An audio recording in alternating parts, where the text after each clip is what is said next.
33 कोटि देवी देवताओं के पास शस्त्र हैं। शंकर जी के पास जाओगे तो त्रिशूल है, भगवान परशुराम के पास जाओगे फरसा है, माँ भगवती के पास जाओगे तो तलवार है। सारे देवताओं इसके जरिए क्या बताना? देखिए, शस्त्र और शास्त्र दोनों की आवश्यकता पड़ गई है। दुष्ट दानव दैत्यों को मारने के लिए शास्त्र के साथ शस्त्रों की भी आवश्यकता है, इसलिए इन शस्त्रों का उपयोग हम कर रहे हैं। और अब लव जिहाद की एक ही सजा, गुप्तांग तन से जुदा। इसका मतलब क्या आप अब एग्रेशन मोड पे हैं? बिल्कुल एग्रेसिव। अगर हमारी बहन बेटियों की तरफ कोई आंख उठाकर भी देखेगा तो आंख को इन फर्शों से निकाल के बाहर ले आएंगे। ये जो आप लोग कर रहे हैं, ये जो सड़कों पर उतरकर विरोध, आइए जरा आगे आइए, बढ़िया तिलक विलक लगा कर आए, क्या मांग है? सर, हमारी मांग ये है, ये जो धर्म के आधार पर एक सॉफ्ट टारगेट करके जो ये लोग हमारे हिंदू धर्म की लड़कियों के साथ खेल रहे हैं, इनको ऐसी कड़ी से कड़ी सजा दी जाए कि इनकी रूह तक कांप जाए। ये सोचने के पहले भी 10 बार सोचें। इनके पूरी 7 पुश्तें याद रखें कि ये जो कर रहे हैं इसकी ऐसी सजा मिलेगी कि इनकी 7 पुश्तों तक बंद हो जाएगा, इस विरोध से बंद हो जाएगा। हमारा काम है, हमें आवाज उठाना चाहिए, आवाज उठाना चाहिए हमें।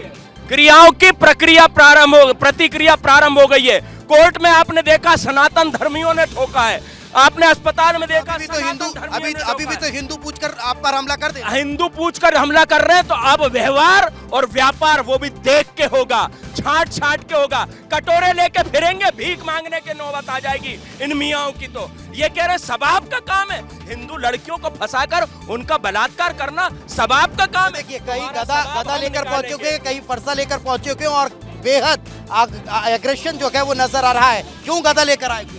गदा ले गए, ये जिहादियों के लिए गदा है कि अब की बार अगर हमारी मातृ शक्तियों के ऊपर इनने नजर उठाई तो इस गधे से उनका सर फोड़ा जाएगा और सर कलम से जुदा किया जाएगा। सर फोड़ने तक की बात हो रही, जरा एक बार फिर से जरा पीछे से दोनों तस्वीरें दिखा दीजिए। ये देखिए, अगर मातृ शक्तियों पर हाथ उठाएंगे तो फिर गदा से प्रहार होगा। फरसा लेकर सड़कों पर उतरते हुए यहाँ पर हिंदू संगठन के लोग नजर आ रहे हैं। जरा ये दोनों तस्वीरें दिखाइए जरा, किस तरह से हाथों में शस्त्र लेकर सड़कों पर उतरे हुए हैं। ये कानून का उल्लंघन तो नहीं है? किसका कानून? कैसा कानून का उल्लंघन? मैंने बोला ना, 33 कोटि देवी देवताओं के शस्त्र हैं और हम अपने शस्त्र को क्या अपने साथ भी नहीं रख सकते?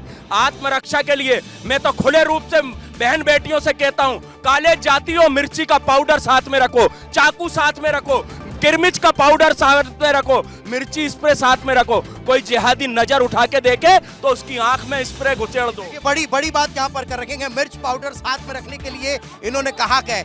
बेटियों को ये कह रखेंगे कि अगर इस तरह के जिहादी आप पर कोई हमला करेंगे, कोई आपको गंदी नजर से देखे, तो मिर्च का पाउडर आप साथ में रखिए, स्प्रे हाथ में रखिए। तो क्या आपको लगता है कि इस तरह से एक्शन लेना चाहिए? क्या कहेंगे? मैं कहूँगी हाँ, ऐसा करना चाहिए।